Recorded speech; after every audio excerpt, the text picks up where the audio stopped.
Hello, entrepreneurs. Welcome to the Joe DeChara Show, where I present how to win a business and brought to you by my favorite sponsor in the world, Bedrock University. And I want to welcome you to a beautiful Friday night here in downtown Flushing, New York.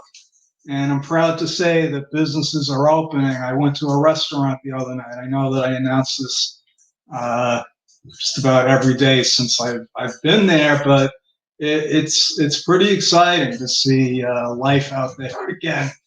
I don't know about you, but I'm going a little star crazy here, which is why I like to use this beautiful background. I wish that I really did have that view.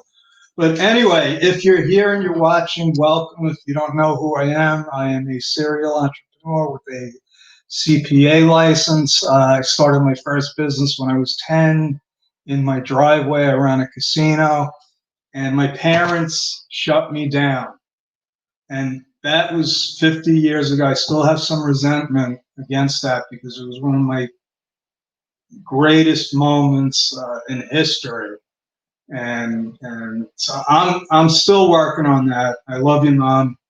But I've been trying to make money, and I have made money as an entrepreneur since then. And I'm thinking, I just turned 60, so it was like June of, yeah, it's over 50 years now. That's a half a freaking century that I've been making money one way or another.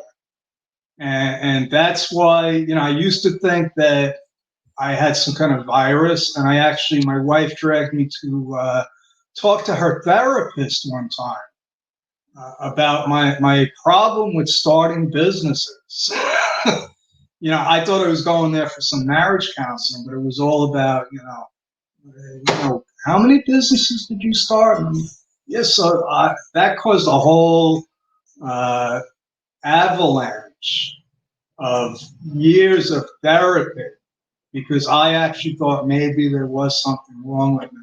And there is. There is. I do have a virus. It's called entrepreneurship. And, that's my story. I'm sticking with it. But, there is no cure.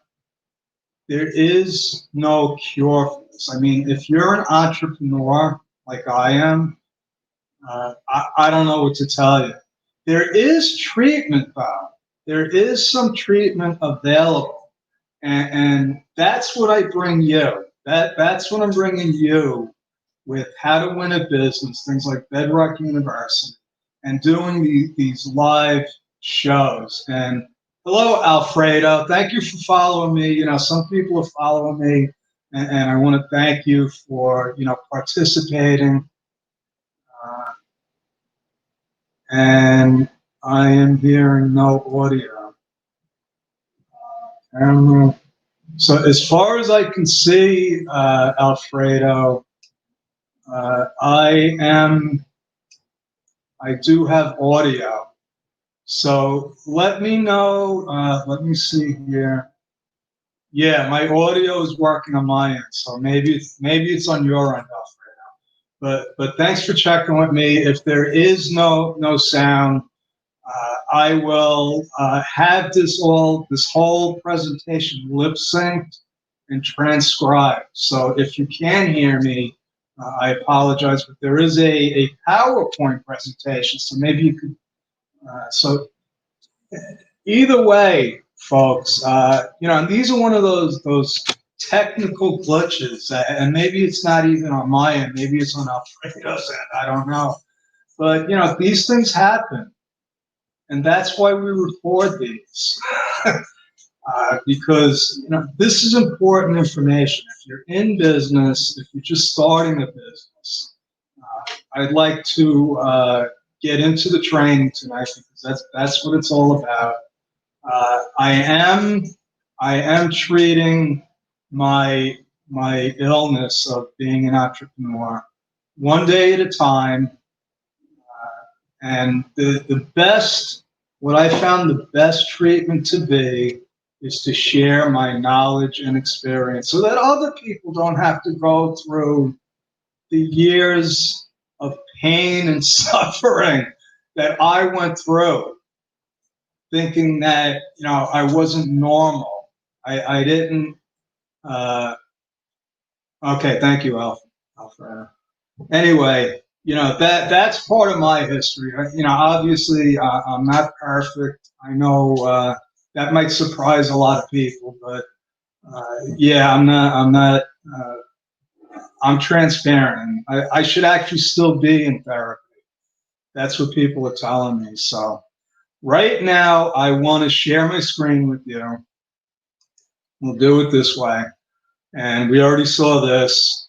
And usually I start with a quote, but tonight I wanted to get right into this because if this scares you about books and records, and actually I can't believe I didn't change this. It's supposed to be how to create books and records.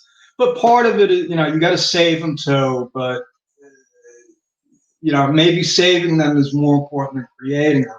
Because if you create them and you don't save them, it's all a waste of time, folks. So yeah, I'm going to stick with that. It's a big topic that nobody really wants to talk about. It's like, and I talked about this last night, with Haley Gray's cat, and the cat thought that the cat didn't look at Haley, then Haley couldn't see it. So, when people talk about books and records, which they never talk about, I've never had a client, a prospect come to me and say, I'm really worried about, how I'm supposed to be keeping my books and records. They might say, I don't know what receipts to keep, so I just keep everything. Or I just throw everything into a garbage bag. Or, all of my receipts are on my computer. That's one of the classics. All my receipts are on the computer. Okay, so get me, all your receipts for December 2019. Well, I have to find them. So listen, books and records, what I'm going to go through tonight is what exactly they are, why you need them, so how long you got to keep them. Last night I went through a whole training on like how to keep them, like the actual file system. And then this question, it's almost sort of like I did it backwards. So when somehow I got to, I should be doing the books and records things first and then the file system. But like I said, I'm not perfect. So, shoot me. Anyway, so books and records, what they are, why they're important, what you need them for, how long do you have to keep them, and more importantly, what exactly is it? What exactly is it? And that's what we're going to go through. So that brings me to my quotes for this week. And the first quote is, I was supposed to push the button because these are strategies that are going to help you win at business. And that's for sure, folks, because, I like to kid around, but this stuff, what I teach here is serious. I try to have fun, but the truth is that if I'm covering it, it's probably something that people are missing, those fundamental little things that help people become successful, help people run their business, organize, hopefully revenue and profits and cash flow. So books and records. So let's get to the quote. So this is the great quote of the day. I'm a collecting maniac, and I buy a lot of books and records. I have over 1,000 CDs. I don't know who this is, but this just, I said, maybe this is part of the problem. Maybe this is part of the problem. People just don't know really what books and records are. They're thinking that it's a book that you read, and records, and kids today, they don't even know what records are. A record was like a vinyl thing, and you played it and you heard music. That's not what we're talking about. And then this quote, so one guy is buying books and records, and now this person, Tavi Gevinson, I think it would be great to own a fun concept store with my friends and just sell books and records. So one guy wants to buy them, and this person wants to sell them. And by the time we get through this presentation, you're gonna realize why people like them get in trouble if they get into business. Because if they get, the letter, let me see if I did the letter. No, we're not going to do that. But, if you get I did it in the description of this live. If you look at the description, I say, bring your books and records down. That's the letter that every business owner dreads. Please bring your books and records down to special IRS agent so and so. These are the kinds of things that I've handled, and that's the kind of letter you get. That's right before criminal investigation. So if you don't have your books and records, you're basically screwed. Okay, let's start with that.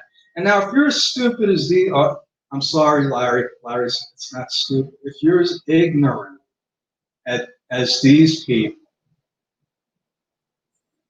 don't go down to the IRS with your record collection and a bunch of books, because you're going to wind up owing money. You're going to wind up owing money. If those are good records and good books, maybe you could sell them on eBay and make some money so that you could pay your taxes. So, those two quotes were perfect. And this one is one I'm going to keep repeating. One of my friends today said in the mastermind that she keeps repeating the same solution. And I said, well, you keep repeating it because it's right. The answer doesn't change. So, life is difficult, folks. And this came from a book from Dr. M. Scott Peck, The Road Less Traveled. Great book, bestseller. I recommend it to anybody.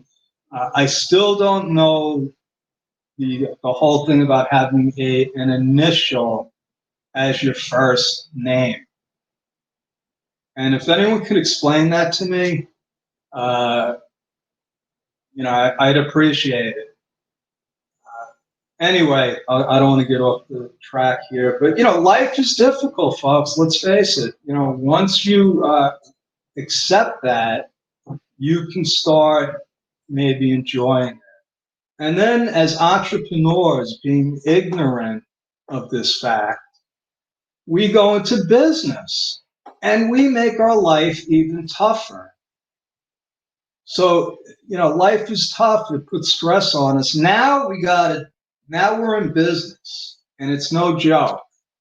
I don't care if you're doing a side gig or whatever. You're in business, and you got to be aware of what's going to happen.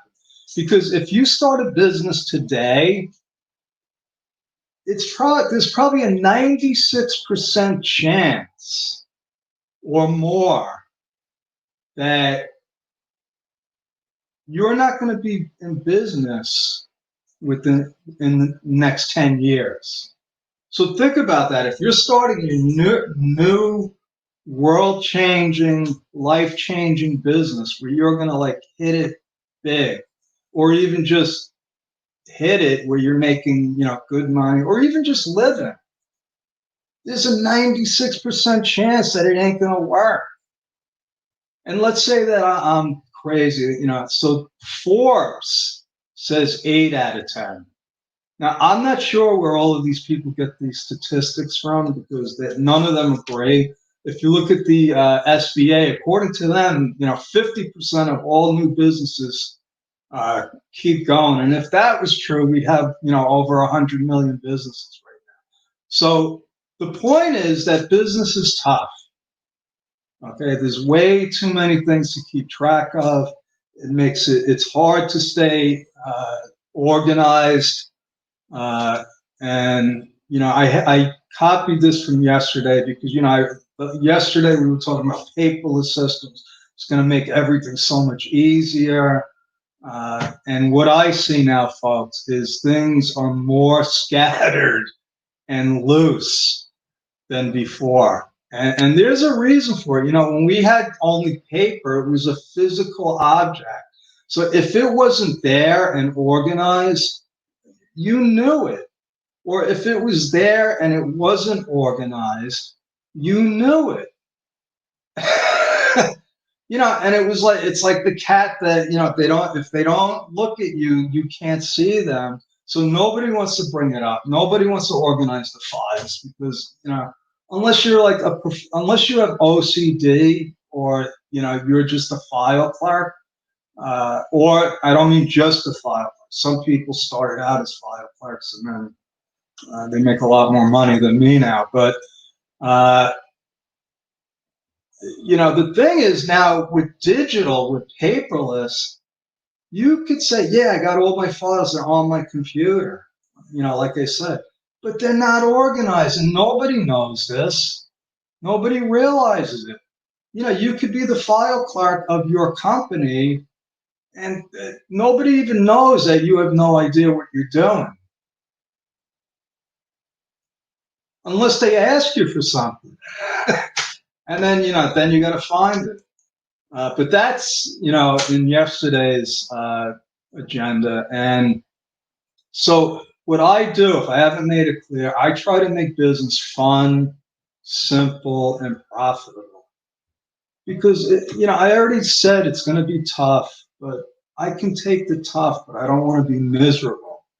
So me and my friends, my business associates, people we do masterminds with, it's fun for me. It's fun. And that's what and I'll spend the rest of my career trying to make it fun for other people. And if I don't succeed at making it fun for other people, I'm not going to say I don't care because I do care. But as long as I'm having fun, it's one less miserable person on the planet. I think Air Supply had a song like that, but I think it's two less lonely people in the world. Yeah, okay, that was weird. So let's get into books and records. Okay, so basically this is what it comes down to, folks. It's not a real mystery because there is a publication and there's the link. You go to IRS publication 583 and it's about starting a business and keeping records. Okay, so that's the document that you want. Now, in that document, because let's go back a second, the document, and this is a screenshot, and let's say, I forget how many pages it is. Oh, okay, so over here, I guess it goes to 27 pages. So it's not a big document. It's not long.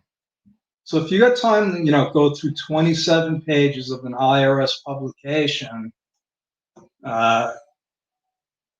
you can know everything there is to know about starting a business and keeping records from the IRS's standpoint. Now, what I want to bring out here is record keeping it's like of vital importance. But they start on page 11. Why don't they just have a whole thing about record keeping?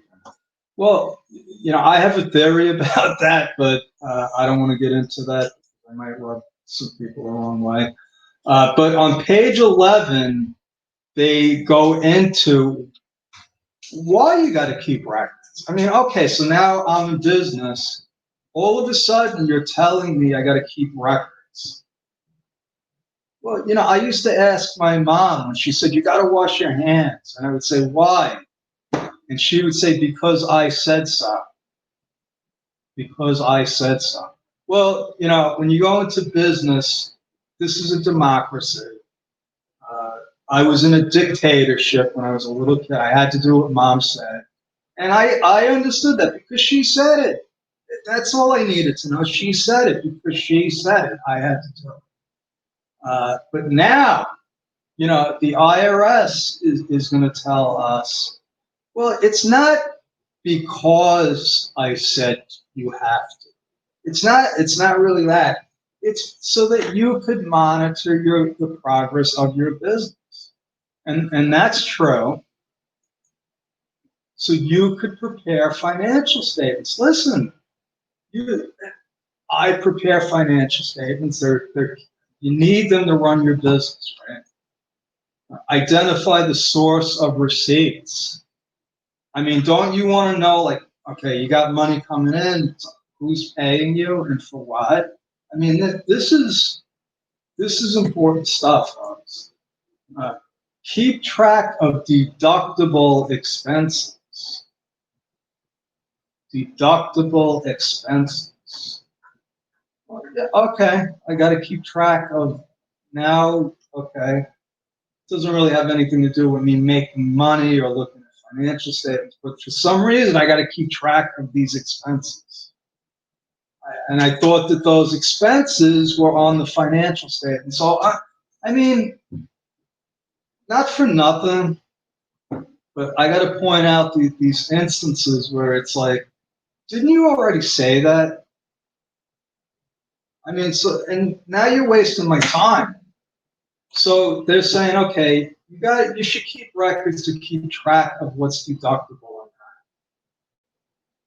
which should be on my financial statement. But that's it. And last, to prepare your tax returns. Now we're getting into the tax thing.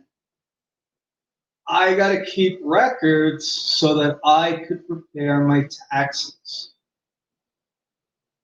It would be easy if I'd like to do my taxes based on two things. The starting balance in the beginning of the year on my bank account minus the ending balance. And that's it. Whatever the difference is, I'll pay you taxes on. But no, now I need to keep all of these details. Okay. And this was last, folks. Oh, and by the way, you need to keep records to support the items on your tax return.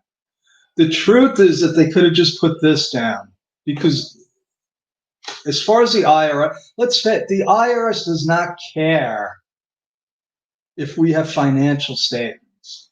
The IRS does not care if we're not good at monitoring our business. Why would they care? They're not shareholders. We're not, well, in a sense, they are. Okay. In a sense, they are. They want to know how much money do we make so that we could pay taxes. Okay. So you're not going to believe me. So I got to save these records just in case you want to look at them. Okay. So now we know what the real reason is. Okay. Now, from my standpoint as a business advisor, you do need to keep it to monitor your business, to prepare financial statements, because you need to know what you're spending money on and where it's coming from. But it's none of the freaking IRS's business. So, and I, if it wasn't for this, I could keep records differently. I'm not, so this is compliance, folks. This is the part where most small businesses fall off. This is where the 96% become the 96%. The 4% know how to overcome these compliance obstacles Because when push comes to shove, it's just good business to be organized, know where you are, know where your money is, what your cash flow is. You know, that's the real reason to keep records. As far as the IRS is concerned, they want you to keep records so that you could stay honest. So what they're saying is, okay, we believe, put it on the return and we're good unless we think you're doing something. And that's when you trigger an audit. Page 12, and what I'm doing here, I'm just giving you a summary so you could read the whole thing or you can just watch this. Kinds of records to keep. So they tell you, you could go to there and they say, oh, this, cancel checks, invoice, anything that's going to back up a deduction on your tax return. So think big, people. Anything. So when it comes down to proving your deductions, this is what it comes down to. This is what, sometimes people go to court. They go to IRS court. You can appeal. Because what publication 583 is not the law. This is the IRS's information on, hey, this is how we describe books and records. Okay? Because when it comes down to it, and I'm going to go through one of the cases that we've had, you could prove deductions from third-party testimony, from estimates, from pictures. Believe it or not, I handled an audit once for a real estate client. She was a real estate investor, and they spent a lot of money on repairs in the building. And one of the documents that I submitted was a pictures of her working at the buildings. And that was more proof that it was legitimate. And that's what we have to prove. And we also had the receipts, we had backup, we had bank statements, but the pictures supported it. And I've had plenty of audits where when it comes down to it, if you get an audit and you're not happy with the results, you can appeal it. And what I've learned is that if you have at least an argument, an angle, something legitimate that makes sense, like you had a flood and all the records were destroyed and you could prove it, that helps. That helps. So I just lost my train of thought. So if you're watching this, just make believe we cut out that little part. How long to keep records? This is another thing. Now, if you look at, I'm looking at this and I'm laughing because let's say, okay, everybody wants to know, how long do I have to keep my tax return? And the truth is, as long as you haven't filed a fraudulent return, it could be 3 years, it could be 6 years, it could be never. But the truth is, okay, let's say you're a normal wage earner, which isn't probably people that are watching this, you probably have a business. File your return. It's 3 years. They can only go back 3 years. If you never file, the statute of limitations never stops. So if you haven't filed, file those returns, okay? Because otherwise they'll just stay open. So, and then it becomes, well, how long do I need to keep those supporting documents? Well, the supporting documents have to be kept as long as those tax returns remain open. Meaning that if you haven't filed a return and the IRS says, bring your books and records down for the last 10 years and you haven't filed, you need to get a tax return. So that's it. Now, the other issue is digital versus paper. And I forget which page that comes up on. And when we first started going into paperless, this was a big issue because we didn't know what the IRS was going to accept in the beginning. So we had to all keep, the hard copies of documents. And so where we are today, folks, and I covered this last night, is we basically have to be hybrid now. You can't get away from having some paper. There are documents that have to be permanent. Buying a building, leases, if you have leases, contracts, that's a whole different realm because you may, and I'm only covering for tax purposes. So I know there's businesses like the title company business. They got to keep records, and not their tax records, but the chain of command of the ownership of property. And they got to keep those. And I remember because I was trying to help some of them become paperless. But it's no longer a question. It's no longer a question because they have technology to basically,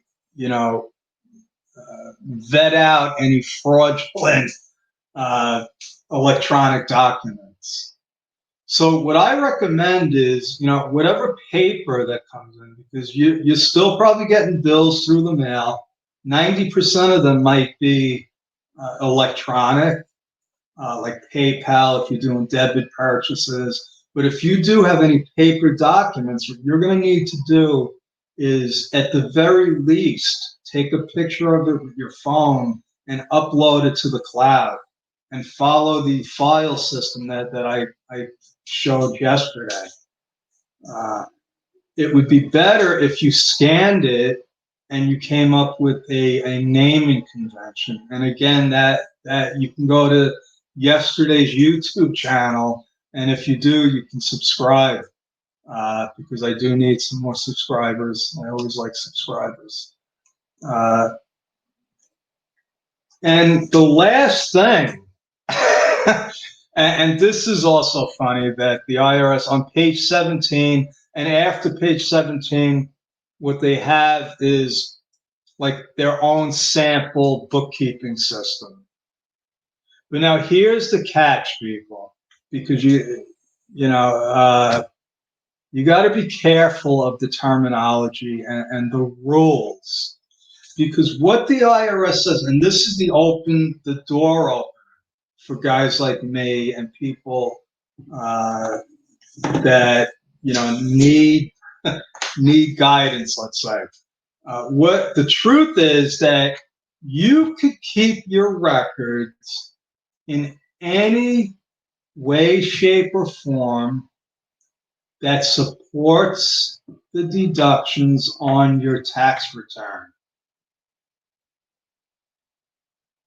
Now, what does that mean? The IRS is not in charge of creating your bookkeeping system. They're not in charge of it. What they're in charge of is monitoring the deductions and the income that you're reporting on your return. So if there's a way for me to prove this, and if you're an attorney, you know that there's a lot of different ways to prove things, and I'm not an attorney. The easiest way is to pay with something out of your bank account and get a receipt and file it. Okay, that's the preferred method.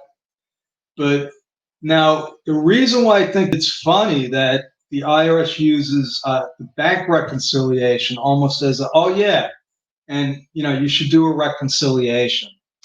Well, the truth is that if you're not doing a reconciliation, all of the numbers on your tax return are suspect, because you could pay a bill, let's say you use QuickBooks and you pay a bill and that check never gets cashed.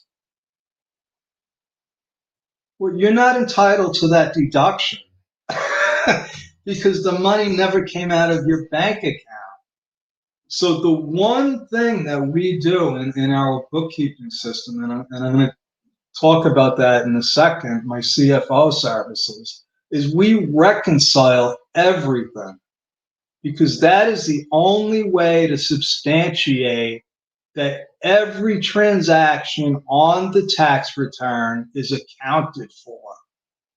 It's the fundamental accounting control.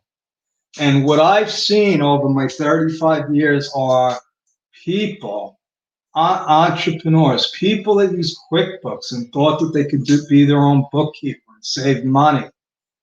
Do not do recs. And in today's world, it's not just a bank rec. Okay, you might have to reconcile your PayPal account, because if you're one of those people that keep a balance, like you get paid into PayPal and then you buy stuff from that account, that is like a checking account. You have to treat it just like a bank account. We reconcile all credit card accounts. We don't just take the year-end summaries, because you got to have every transaction recorded, because that's what the IRS is going to ask you for. What they're going to do is they're going to take a number on your return and they're going to say, show me this money coming out of your bank account, and then show me the receipt. And that is what is your books and records. Not all of your books and records, because your books and records also include, like I said, all of those permanent documents, your certificate of incorporation, your licenses, maybe if you have a board of directors, your board meetings, all of this stuff, anything that substantiates how you conducted your business are considered books and records. And the IRS just puts it as, oh yeah, by the way, they'll look at your actual general ledger if you have one, but they're more interested in the bank and credit card statements, because just because it's on the general ledger does not mean it actually took place. So now I want to talk about one of the little things that you'll never hear in any publication. Most people don't know this. I don't know how many accountants know this, but there's something called the de minimis rule. And what it is a way to cut down on the time and expense of not only running a business, because I really have doubts that the IRS cares about how we run our business. But even in the auditing, they don't, in today's dollars, it's not worth looking at little items. And if you're ignorant enough to do $5 million $1 transactions or whatever, they just don't want to be bothered. So what the de minimis rule is is a paper or electronic receipt is required. Oh my God, it's not required if it's under $75. Okay, so that's a snafu. If you're just reading this, just disregard it. I'm gonna have to put a disclaimer in here. But if it's less than $75, unless it's meals and entertainment, because that's on a different, substantiating meals and entertainment is another category for some reason. but you only get 50% of meals and entertainment, and they want you to keep a record of, who you had the meal with, what it was about, and they made it really difficult to write off meals and entertainment. But if it's under $75, all you have to do is record it. Record it, and it could be on a post-it. Okay, you could have a system where you record it on a post-it, and then you enter it into your bookkeeping system. Okay, the fact that it's in the bookkeeping system with a date, an amount, a category is all you need. Now, I set up petty cash journals for people, and that's what we're talking about. We're talking about those items. Well, really, it's two items. It's those things that go through your accounts that are accounted for through the transactions in your credit card or your bank statements. So those items are already recorded.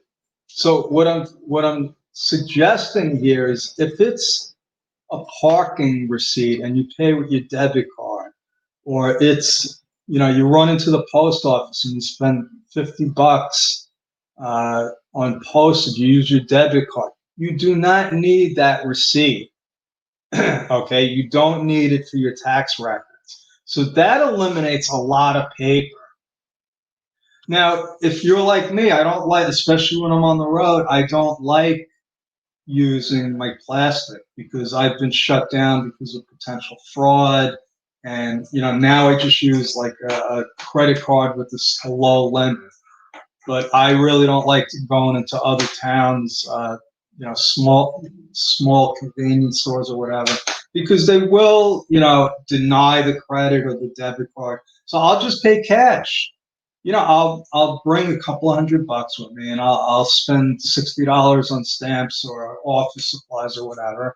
Now what I have to do is I have to put it on my Post-it and remember to record it in my system later on. And I've actually used those telephone message pads. When I had a stereo shop, there was a lot of cash coming in and going out, and I actually caught somebody stealing because of my system. And I was like, I'm an accountant, don't you understand? I know how to count this stuff. But the receipts were all the phone messages. Now, the reason why we use the phone message instead of, like, they have the same thing that says petty cash, for some reason, if it says petty cash on it, it's the same, like, those carbon notepads, it's the same thing, but if it says petty cash on it, it's like twice as much. So we just get, the phone message ones. But so that's a little tidbit I like to share with my clients. Now, that's the end of the training. It's not the end of the show. But like I say every night that I do this, take action. If you've watched this and you learned anything, and I hope that you did, it's worthless unless you put it into action. So if this stuff resonates with you, if you don't like keeping your books and records, connect with me over here where I'm going to find my little thing, Time with Joe, and I could walk you through setting up your system. Because that's at the end of the day, people, it can be the system that works according to how you work. Okay, we need to keep these records, but we don't want to make it a major project. So what I might be able to help you do is create a process, a streamlined process of keeping those important documents, putting them in the right places, and monitoring your business. So that's what I do. That's my story. I'm sticking with it. And you could connect with me, like I said, Time with Joe. And this is I do have a special offer. I started doing this a couple of months ago, And it goes along with the problem of people going out of business. And one of the reasons that I found that this happens is because people really lack the guidance and support they need when starting out. And to hire a CPA, a branding specialist, I just interviewed a great guy, Jonathan Plesker. If you haven't watched it, it's in my group, and it's on YouTube on my Bedrock Business Builders channel. But now I lost my train of thought and I forgot people fail because they can't, they feel like, and they're probably right, they can't afford professionals like us. I'm a CPA with 35 years experience. I've handled criminal investigations. I like to get $350 an hour. And most small businesses can't afford that. But I've pivoted my business and I decided to serve the smallest of small businesses, the micro businesses, the solopreneurs, and the business owners just starting out, the people that don't know what they don't know yet. And I want to help you avoid a lot of the pain and suffering that's going to happen. I can't help you avoid all of it because, unfortunately, like I said at the beginning, pain and suffering, no, pain is inevitable. Suffering is optional. And what I mean by that is it's going to be hard. Business is not easy. It's tough. It's painful. It's like being born. The mom and the baby go through a lot of pain. Okay, I don't remember it. I was a baby, and I'm not giving birth, so I don't know what that feels like. But it's unavoidable. The suffering is not knowing what we don't know, and getting that anxiety when you open up a letter from the IRS. And I know what that's like. I have my own story. If you can watch any of my videos. But here's the point. I found a way to deliver world-class CFO services, the same type of services I provided to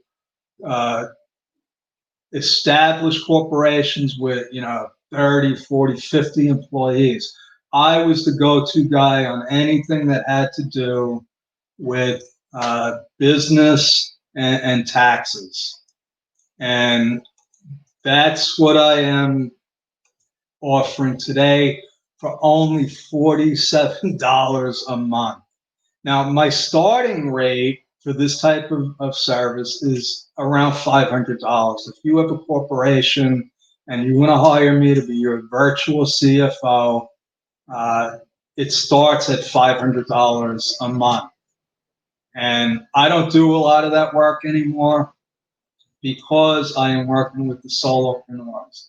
So I'm bringing this up not to pitch you. Well, actually, I am. I do want you to connect with me. Go to Time with Joe. But this is what my friend John Limbacher calls an irresistible offer. There's no catches. I set up your books. We reconcile everything. We keep your bookkeeping and your financials up to date in real time.